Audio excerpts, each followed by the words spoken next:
when it comes to emotional intelligence, it's a word, it's something that has been, it has been big for years now. But what I've realized is that it was more from the mind, where people are learning emotional intelligence from the mind, not embodiment of that. So people then go through life with an illusion of emotional resilience, yet they don't have that capacity, right? Which drives them to burnout, because now it's kind of like, I'm trying to prove something. So emotional intelligence embodiment is key here. That is, when you are connected at that level, you know what you need. You know when to have a balance between your personal and your professional life. Because when you're operating from the wounds, oh God, I was an accountant, and I did that, where I was coming more from fear. What if I lose my job? So you become more of a functional person, not a vital person.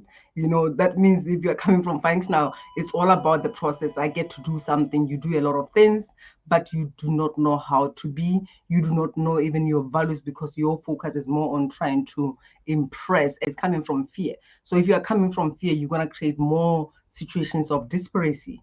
So when you have that emotional resilience, you can relate better. You know when it's time for you to take a break, take a vacation. You know when you need to be at home, you get to be at home, rather than going at home but still taking your work with, or even going to work and then you take your emotional baggages with, and then you ended up vomiting in your colleagues, and even leading from that wound, where it's more like anyone who is doing good, anyone who questions you or gives you feedback is more like an enemy, because you can't take any feedback. You feel threatened, you feel judged at all times. There is a lot of things that have not been dealt with. So for the key there is emotionally embodiment. That's what help us to relate with life, to relate with and deal with circumstances. Because if you have not dealt with this thing, anything that comes takes you out, especially in these times of change. It's like change is here. We can't run away from it.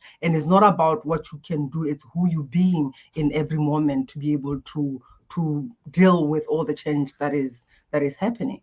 This was so amazing. When you said, you talked about authenticity earlier, and I would say as opposite to fake, right? Act as if. And when people appreciate you or give you compliments or help you or give you a gift, you mentioned it, then you are not able to receive it because you think they are fake, or they are not true with you. They want something, or all those things, because it is in yourself, right? And it's so important and overlooked. So we can heal our wounds first, and then we are ready to open up and to receive, to welcome everything that is presented to us in the present moment. Thank you so much.